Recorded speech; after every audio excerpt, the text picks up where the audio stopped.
Ooh, welcome to the Gamblin Gauchos. I'm Rob Bro. He's Money Mainville. We've got a doozy for you tonight on Sunday Night Live streaming to the Patreon audience. If you want to live stream with us, you can join us, patreon.com/Gamblin Gauchos. Otherwise, you'll get them on Mondays. And I do apologize because it's been a minute for the YouTube audience and for the Dave Campbell's Texas football audience, but we've been cranking them out on Patreon. So if you're excited to see our content across March and you want to get it for sure, join us on Patreon. It will always be there. It will also be on the other two places. That's my bad. All right, on the Pain Pal, the Pal Pain.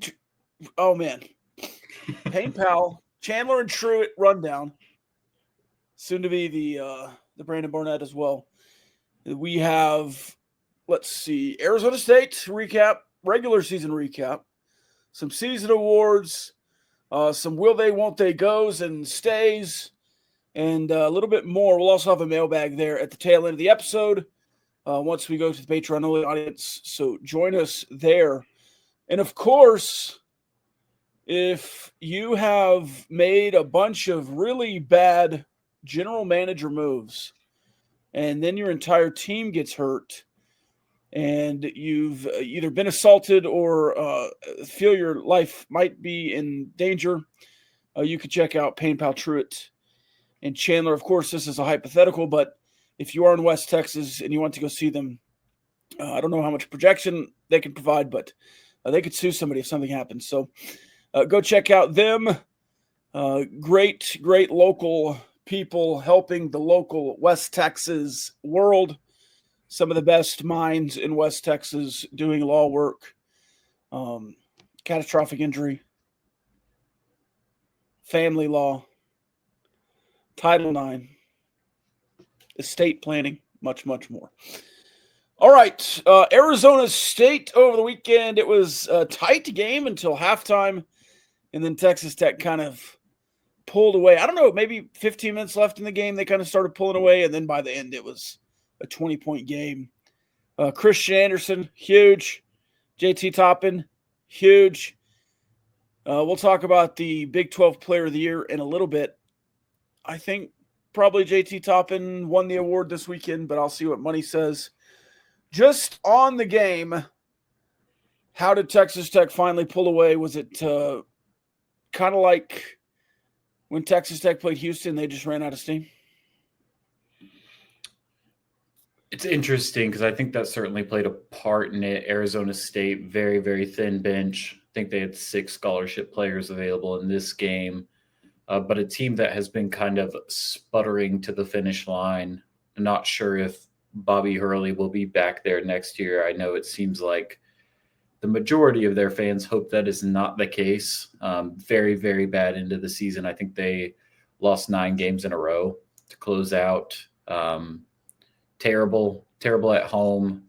But this game, I think you kind of stuck with your identity in the way that you've been playing over the last couple of weeks, which has just been a barrage of offense and just letting it fly from deep. You didn't make as many as I think you would have hoped to in the first half, which is kind of why you allowed them to hang around. But I mean, eventually you end up going 12 for 33, which is 36.4% from deep, which is, below average for Texas Tech standards, but still a very, very good night for pretty much any team in the country.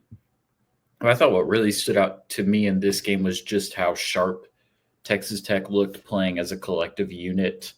I think that played out in their assist to turnover numbers. They had 16 assists to just 2 turnovers.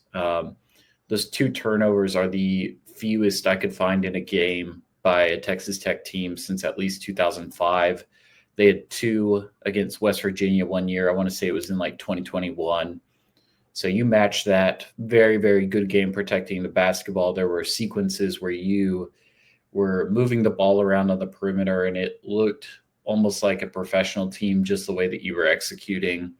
Looked really, really sharp. But again, The two guys you mentioned leading into this, I think, were the story of this game. JT Toppin, who was quiet in the first half and then had 17 in the second half, another 25-point double-double. We'll get into some of those numbers and what they mean later. And then Christian Anderson, just another huge game.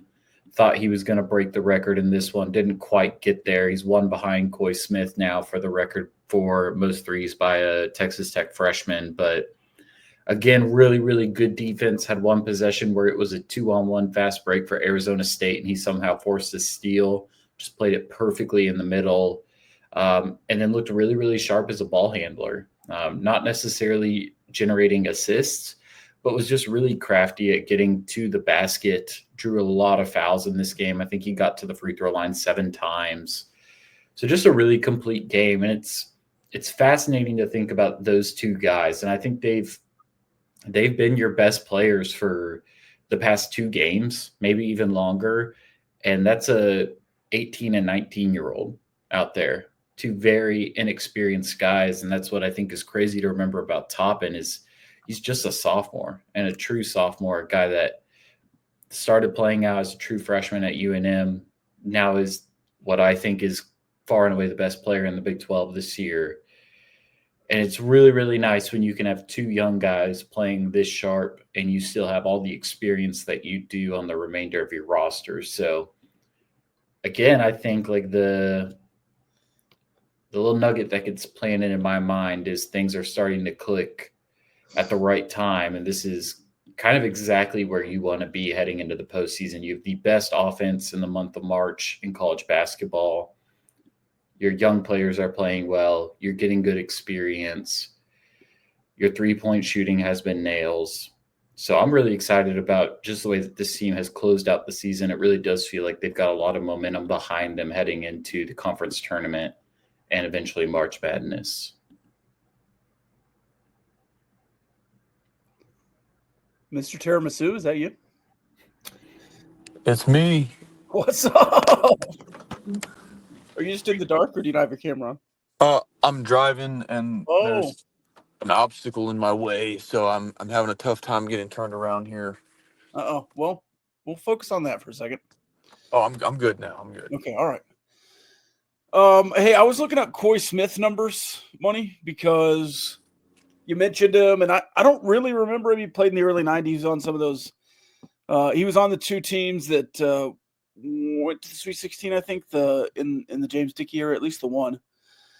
But that 92-93 season was when he set the record. I guess you're talking about the threes in a season. Interesting mirrors to Christian Anderson here.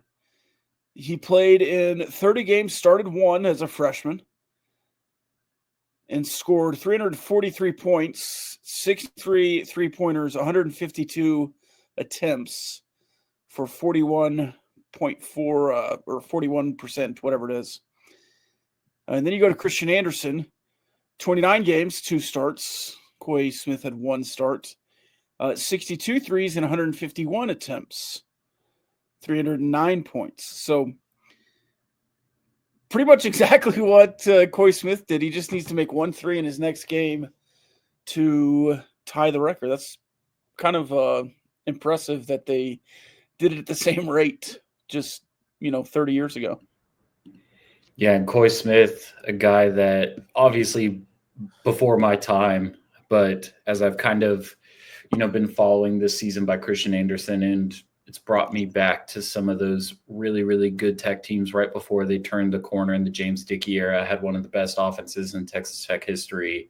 This is a guy that I think made over 230 career 3-point attempts in the 90s, which is really, really hard to do and really, really impressive. So whenever you're in that conversation of like, yeah, this is the only guy left ahead of you and you're 1 3 away from matching his freshman year, it's really, really good company to be in. I mean, it's really crazy to think about, for people who can't contextualize that record like myself. Like Christian Anderson has already made more threes as a freshman than Jamias Ramsey did. And Jamias Ramsey at times it felt like was just the totality of that offense. And now you've got a guy who is coming off your bench, has a very low usage rate, does not force shots, but he's out here making more threes than Jamias Ramsey did as a freshman. It's just wild. It's really crazy to kind of zoom out and realize what we're experiencing with Christian Anderson. We will do this later on as well, but he's one of the names I'm getting a little bit nervous about playing at Texas Tech next season. Obviously, I hope he does. I think he will. He won't be playing anywhere else in college basketball. I think if he's in college basketball, he'll play at Texas Tech, but it just seems very NBA in the last couple of weeks. All right, just specifically on Arizona State, the regular season. Yeah, I didn't have any thoughts on Christian Anderson, so we're good to move on. What do you think about Christian Anderson, Kyle? I put up with the disrespect long enough, Rob, that I just must have nothing to add to any basketball conversation. I have one little angle here. Maybe it's insightful, maybe it's not. And maybe I'm completely off base and should have just kept my mouth shut. But what I think is impressive about this specific record is that you didn't necessarily bring in Christian Anderson as like a sharpshooting 3-point guy, like you did with Pop Isaacs, Davide Moretti, some guys like that. I'm not saying that that's like not a part of his game, because obviously it is, but I feel like you brought him in as a pretty complete point guard, and he's doing well in other facets of the game. It's not like that's his only role on the team is to like spot up and shoot threes. And so, to me, that makes it all the more impressive. Like, some dudes you bring in their freshman year, you kind of ease them into the game and just, like, lean into their biggest strength and say, hey, this is how you're going to contribute. Oh, shoot, this turn came up fast.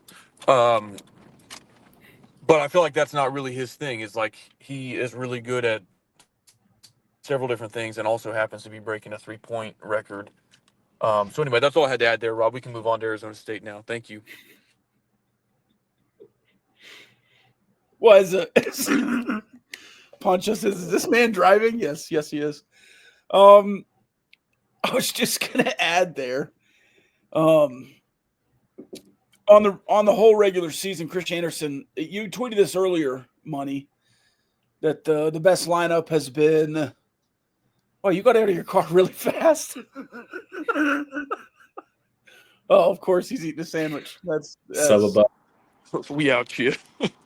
Hey, what are you going to go to Jersey Mike's on March 26th for Day of Giving? I don't think you heard me. Anyways, the lineup, the Hawkins, Anderson, McMillan, Williams, Toppin lineup is the best lineup that Texas Tech has had. And when I read it, it's like, well, why is Christian Anderson not starting? Why wouldn't you want your best lineup on the court when you start? But, I mean, he's been playing starters minutes for over a month, so it's not crazy. But it is just kind of a little bit of – I don't question McCaslin on anything this year except for that a little bit, because it's like, well, he's the best guard beyond Hawkins and maybe the best guard, period. Why has he not earned a couple of starts here more than he has? Yeah, I think it's fair. I think it just also gives you good rotation minutes coming off the bench. And I think what's really unique about Kerwin Walton primarily being the starter this year, as he's kind of evolved throughout the season and started making more shots, you'll see, again, I've talked about the Texas Tech get a bucket action quite a few times since I clipped it out in my film breakdown. But if you watch the first 4 minutes of any Texas Tech first half or second half, you will see that action run multiple times. It's one of Jeff Linder's favorites, that it's reliable, whether you get an open spot up three or you get a guy going downhill. It's a really, really good action for Texas Tech. And Kerwin Walton is just tailor-made to play in that action. I'm not saying Christian Anderson isn't, because he certainly is with his spot-up shooting ability. But I think kind of having Kerwin Walton in there for those scripted possessions gives you an opportunity to utilize Walton in those early minutes of the first and second half. And then you allow Anderson to come out. Anderson, a guy who's much more comfortable kind of playing on a possession by possession basis. He can create his own offense, where Kerwin Walton, that's kind of been a struggle for him throughout his career. And so I think he gives you a good dynamic. And again, like that lineup has only played 101 minutes together this season, which is, I think, an indictment to the fact that they have really struggled with injuries throughout this year, and they haven't been fully healthy all together all at once in a while. But still, that lineup is, I think, plus 50 against opponents when they're on the floor together, which is one of the best lineups in college basketball this year among qualified 5-man lineups. This Kyle sandwich order is going to be great. It's 100 minutes just is also like, when you put it into context, that's like 2.5 games. Yeah, and I should say that's conference play only, but still. Yeah, still. Hawkins and Anderson kind of start the year late after a week or two. Toppin misses the month of December. Williams and McMillan have missed a couple of conference games. But it just feels like when I saw 100 minutes, I was like, no, that can't be. Like, surely they've played more than that together. But, Overton's on the floor. Walton's on the floor. And it seems like Anderson, and I don't know how it is, because Anderson and Hawkins seemingly play a lot together, just anecdotally. But I guess it has been when Williams and Toppin are off the floor with foul trouble or injuries or whatever else. So we've talked to Anderson. Toppin, another great game. Just looked really easy at times. And I've talked about this on the radio quite a bit in the last couple of weeks. The Colorado coach had a quote after the Colorado game that Toppin was kind of flopping around and making baskets. And I don't think he eloquated very well what he was trying to say. Because when you hear flopping, it's like a negative sense. I don't think he meant that JT Toppin was flopping trying to get fouls. But JT Toppin just kind of looks like one of those big air-up balloon guys in front of the car dealership. And he doesn't look like he's in control. And he's kind of flopping around, but he's absolutely 100% in control, knows exactly what he's doing. And it looks really easy. He's working very hard. It's not easy. Nobody else is doing it. But JT Toppin is so athletic and in control, he just knows what he's doing, and it looks easy for him. So just another big game from JT Toppin, and you can back that up with a bunch of numbers. But just, I guess, my eye test says that he's very good. I think it's a good way to summarize it. I mean, it does look easy for him, and it's weird that it looks easy, because most of the time when I'm watching him, it looks like it should be really hard. Like the difficulty of his shots around the rim is pretty high. Like, he doesn't get a ton of easy bunnies. He gets doubled a ton. Always has to work for his shot down low, it feels like. But if he can get any kind of post-up leverage, he's going to turn around and make a bunny at the rim and make it look easy. And so it's really fascinating. And this is something I want to talk about when we move into kind of a overarching Big 12 season recap. But you're a team who shoots a lot of threes. You're not shy about that whatsoever. And yet you have a player down low who's positioned himself to be Big 12 Player of the Year. And so it's really fascinating that you have that dynamic. And I think it's part of the reason why all of this has worked so well, is because you have such a reliable option down low that forces all the gravity of the defense inside the perimeter. And then you have elite level shooters who can benefit off all that space. It's a perfect storm. It really is. And it's why this is the best Texas Tech offense in at least 30 years. Kyle, any thoughts on Top? Yeah, folks, more like JT flopping. Hey, Money, if I was going to ask you to play odds maker here, well, I'll back up a second. Seth Davis, an analyst who I've always had a tremendous amount of respect for, said that JT Toppin is among 4 guys that should be an absolute lock for first-team All-American. Said it should be unanimous. I feel like it's really hard to be a unanimous All-American. Even being like a consensus All-American is a first-team All-American is a big deal. But if you were setting the odds that JT Toppin will be a first-team All-American, whether that's unanimous or consensus, where would you set those odds right now?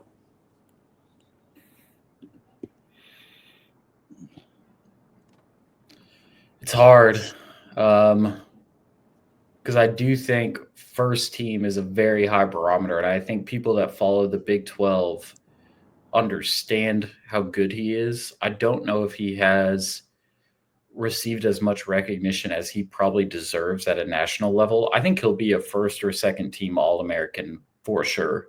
I have no doubt about that in my mind. The odds would just probably be shorter for second team than they would be first team. I mean, maybe like plus 150 for first team, just because I do feel like there's a little bit of consideration on if he can sneak into the first 5 or if he's in that second group. But I mean, it certainly is not far-fetched to me. I think he's played to an All-American, a first-team All-American level, especially in the teeth of Big 12 play. And if he does achieve first-team All-American, how rare is that in program history? I'm not remembering off the top of my head, but was Jarrett Culver a first-team All-American? I believe so. He was either first or second team. Let me pull this up to make sure I have it right. But it's rare air. And even the conversation around like, oh, he's going to be, potentially. Okay, so per Wikipedia, the most reliable college basketball source there is, you've never had a first-team All-American. What? So Jarrett Culver was second team in 18-19. Andre Emmett was second team in 03-04. Keenan was a third teamer in 17-18, and Sasser was a third teamer in 95-96. See, and those guys, I knew that Keenan wasn't first team. I figured he probably made a second team or honorable mention kind of deal. I kind of assumed Culver would have been because he was, I think, Big 12 Player of the Year. And I feel like that's usually the conference is good enough that if you're the conference's Player of the Year, you're probably a first-team All-American. Maybe not automatic because other conferences obviously have dudes as well. But, and I thought Andre Emmett, like before the Beard era, was probably the last guy that was even in consideration for that. So anyway, all that to say, yeah, rare air, maybe unprecedented air, and I think an accolade like that goes a long way when we're talking about guys' legacies and stuff. And it seems likely that he's probably one and done with Tech, like some other recent dudes like Bryson Williams, Matt Mooney, Tariq Owens that also kind of made their mark here. But sounds like if he is able to achieve first team status, that would kind of set him apart in his own way, which is pretty cool. If I'm putting my conspiracy theory hat on just for a second here of, Texas Tech versus everyone, I could see a world where JT Toppin is Big 12 Player of the Year and Hunter Dickinson is a first-team All-American because nationally the script of Kansas across the chest means more than the block letters of Texas Tech. And people just read stat sheets and not quite looking around the rest of the way. I can see that. All right, I got to go eat this sandwich, so I'm going to log off, but I'll listen to the rest of the episode, and I enjoyed it. What was the order? I went with the old reliable ham and provolone. Nice. I think they Rosemary took away parm. I think they took away that bread. It hasn't been an option the last few times I've been. Oof. So our boy Briggsy's in shambles, if that is indeed true. It's that private equity trying to save $1. Yeah. Enjoy your sandwich. Anyway, love y'all. Love you, Kyle. Oh, that reminds me, I didn't say love y'all at the end of last episode. I think that's the first one ever. In like 300 episodes, we didn't say it, but that's my bad. Poncho says, is Kyle hiding his podcasting from his family? I don't know. Mr. Root says, nice polo. Thank you. It's yellow. Okay. Let's move on from the individuals there to close the season and talk about kind of a season recap. I mentioned it earlier, but Christian Anderson Hawkins late into the season, you're beating people, but it's kind of a, how's this team going to come together?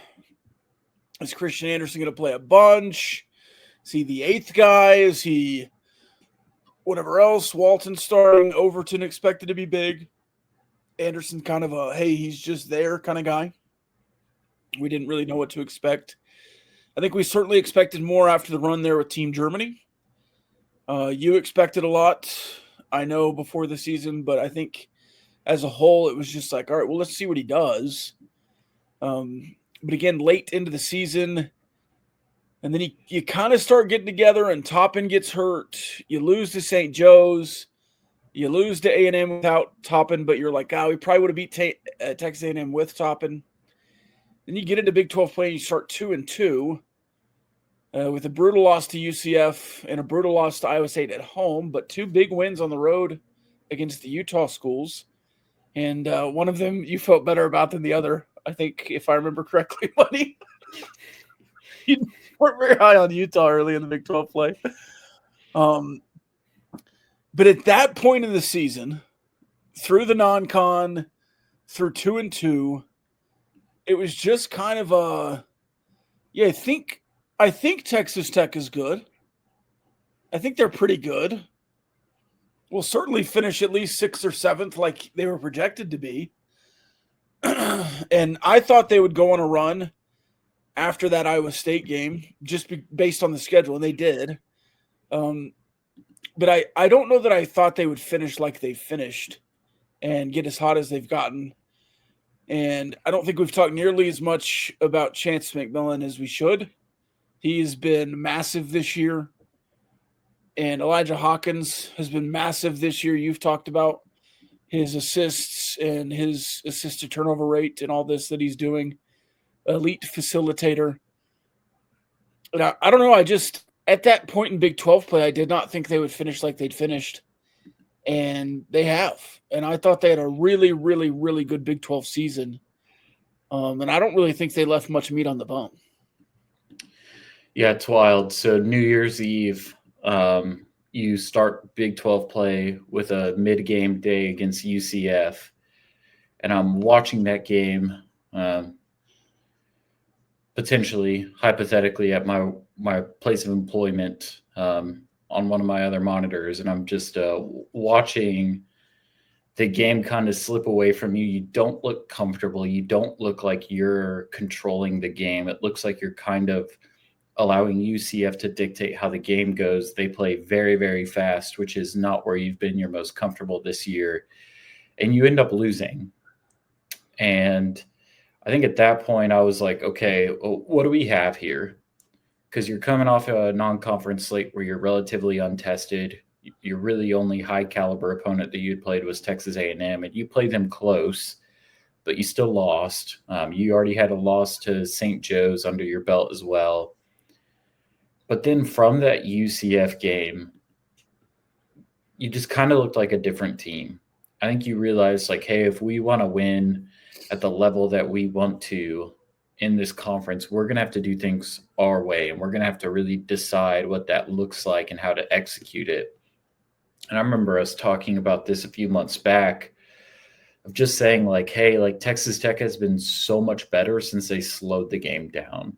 And this is really where McCasland is most comfortable, is when he can slow down things offensively, set his defense, get out in transition on offense, shoot the three well, defend the three well. Then you're going to play really good basketball. And that's what happened. Like, you go back from that UCF game, really your only bad loss in conference play is to TCU, in a game where you did not shoot the three well, did not get to the free throw line a lot, and they had some pretty absurd shot making on you. And so to end this conference slate with losses to UCF, which again, I think was a bad loss, all things considered, at home, it's not a good one. Then you have a 1-point overtime loss to Iowa State, who is a good team this year. You have a loss to Arizona on the road.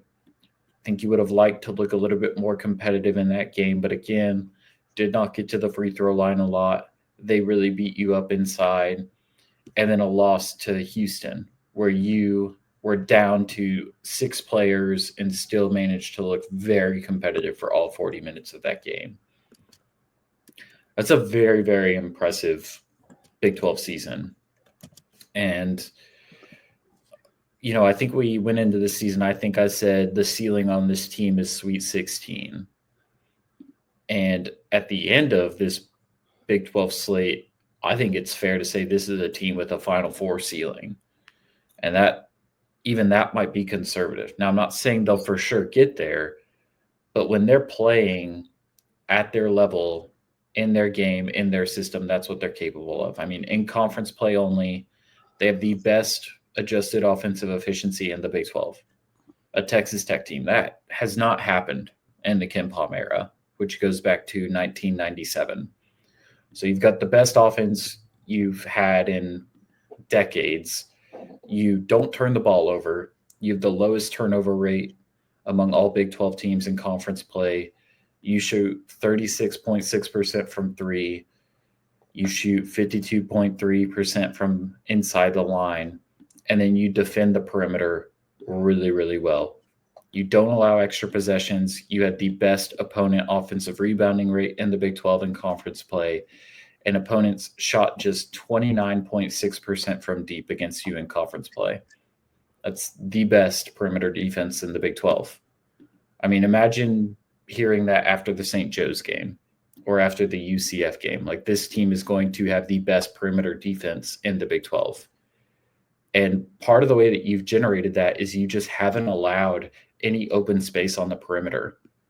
I mean, you have opponents have scored 24% of their points against Texas Tech from the three in Big 12 play. That's the lowest of any team in the conference. So you're not only holding teams to a really low efficiency from behind the line, but also just smothering them and not allowing them to even put up shots from deep. So it's a very, very balanced team. You're top 6 in offensive and defensive efficiency in the Big 12. You're obviously better offensively, but I mean, a team that has really stamped their identity on being, we're going to shoot the ball more and better than you, and we're not going to allow you to shoot the ball against us. And that is how you win college basketball games in the modern era.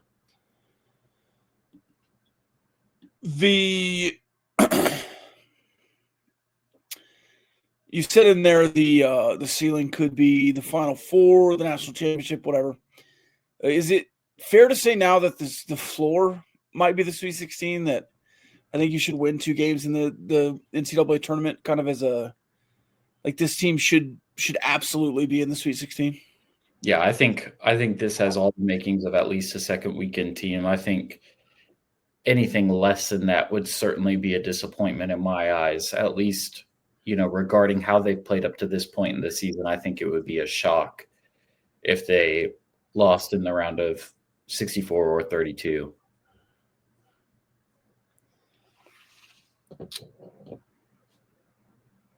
Just one more note on how the season finished. I think you'd really like back 2 games, and that's that UCF game and the Iowa State game, because I think you make that shot at the end, you beat Iowa State. Even if you did have those 2 games back, you're still second in the Big 12. You're still a 3 seed knocking on the 2 seed door. Maybe you're for sure a 2 seed. Maybe you get ranked earlier. But I really don't think, as I said earlier, you left any meat on the bone. Maybe if you win those 2 games, you're like in the conversation of a 2 seed knocking on the 1 seed door if you win the Big 12 and beat Houston. But Houston going 19-1, and only lost to Texas Tech. I mean, that's just insane.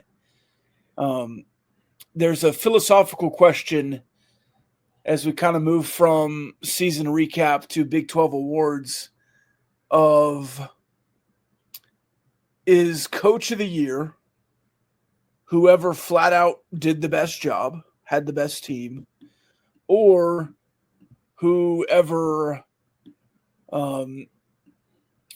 did the best with what they were predicted to do? So whoever did a best above base. Houston projected to win, won. Texas Tech projected 6th or 7th, 2nd. BYU projected 9th and got 3rd, 4th or 3rd. So there's, some conversations there of who should be Coach of the Year. Any final thoughts on the regular season before we get into that? I think one of the things that I've noticed lately about this team is like the concerns about the interior, whether it be offensive or defensively. And I think part of that is warranted. Like Texas Tech scored just 43.6% of their points on 2-point attempts in conference play. That's the fewest in the Big 12.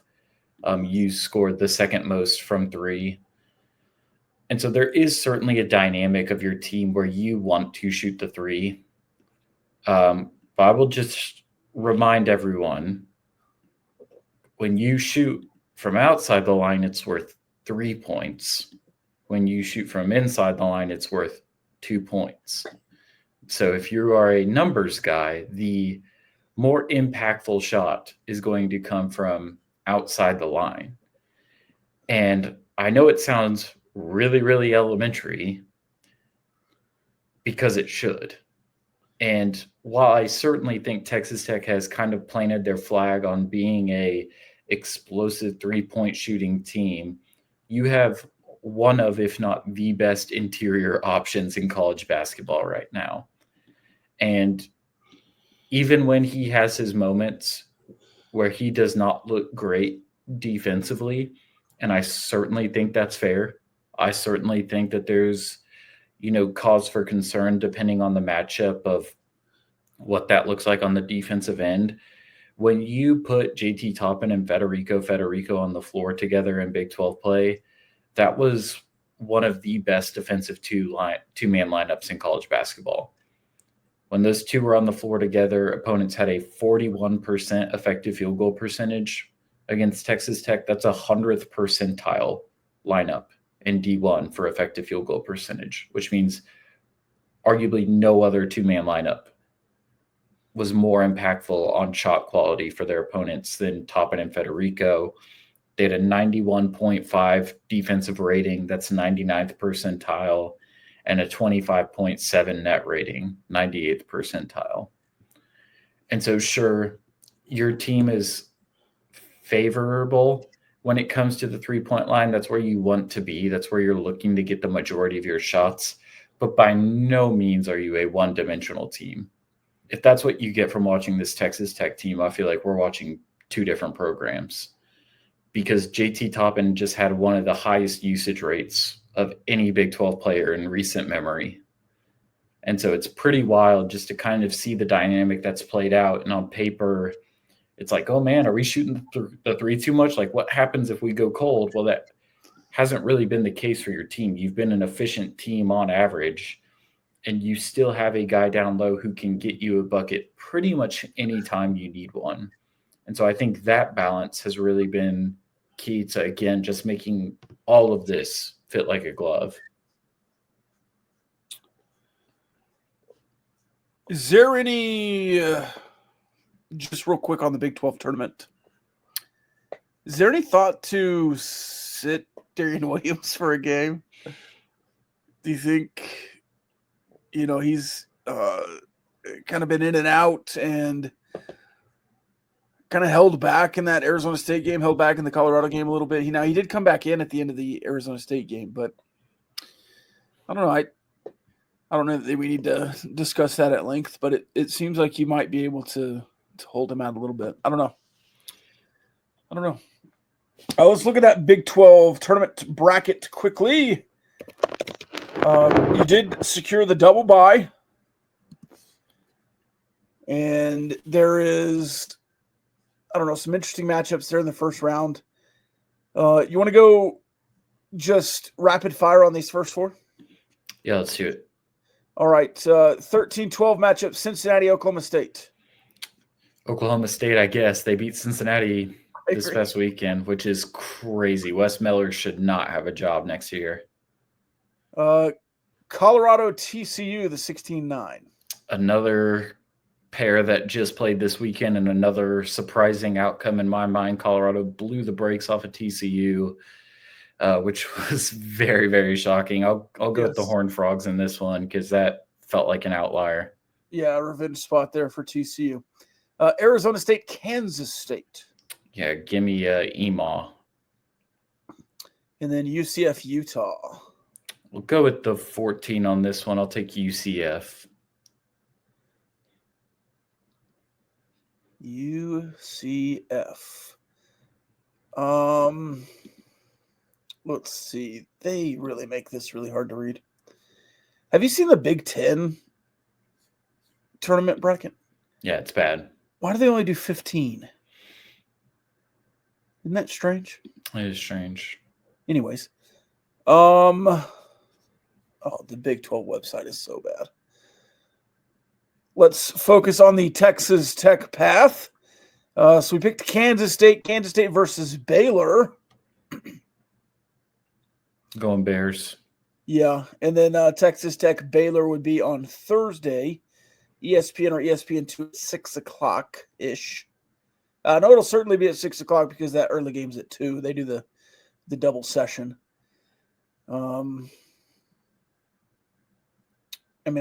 I think Texas Tech will win at least one there. Yeah, I think if you beat Baylor, you're pretty comfortably a 2 seed on Selection Sunday. And then UCF, Utah. Did we pick that one? Yeah, I got UCF on that one. UCF, Kansas. Kansas, I guess. And then Kansas, Arizona. Kansas just beat Arizona, but that was in Lawrence. Yeah, it is a good matchup for Kansas, I think. I might go Jayhawks on that one. So that would be Texas Tech versus Kansas for the right to play for the Big 12 championship. And I think I would take Texas Tech again.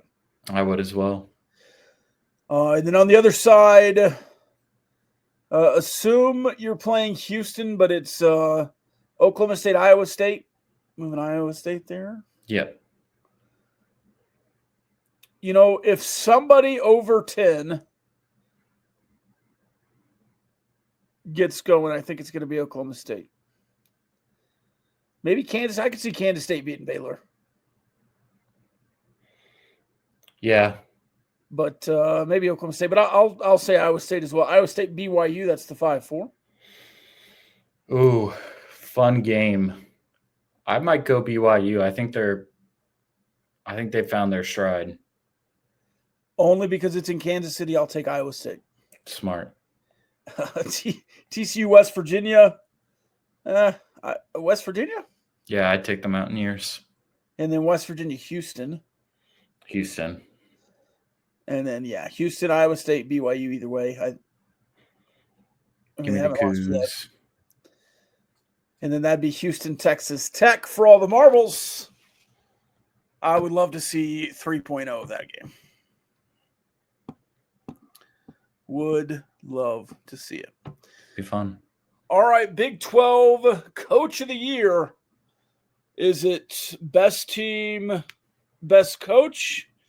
Or is it best coaching job is best coach? What say you? Yeah, we're going to get into that in our exclusive Patreon segment of this show. So if you're listening on YouTube right now, go check us out at Gamblin Gauchos or patreon.com/Gamblin Gauchos. I've been cranking out as much basketball content as possible. You also have exclusive episodes, mailbags with the Parlay Picadors, which if you subscribe to the Gamblin Gauchos Patreon, you'll get access to that Discord channel, which is always a lot of fun this time of year, especially in the postseason. Everyone's very calm and rational, so it's a great time to jump in and join the fun. So if you're listening here on YouTube, you're itching for more Texas Tech content, patreon.com/Gamblin Gauchos. It is baseball season as well. We don't talk about baseball much on this forum yet. We will. But if you want to be in the Discord, that's where the baseball talk's going down. There's a very broad baseball question in the mailbag we'll get to as well. But as Money said, patreon.com/Gamblin Gauchos. All right. To the YouTube audience, to the Republic of Football feed audience, thank you for being here. Please join us on Patreon. Love y'all.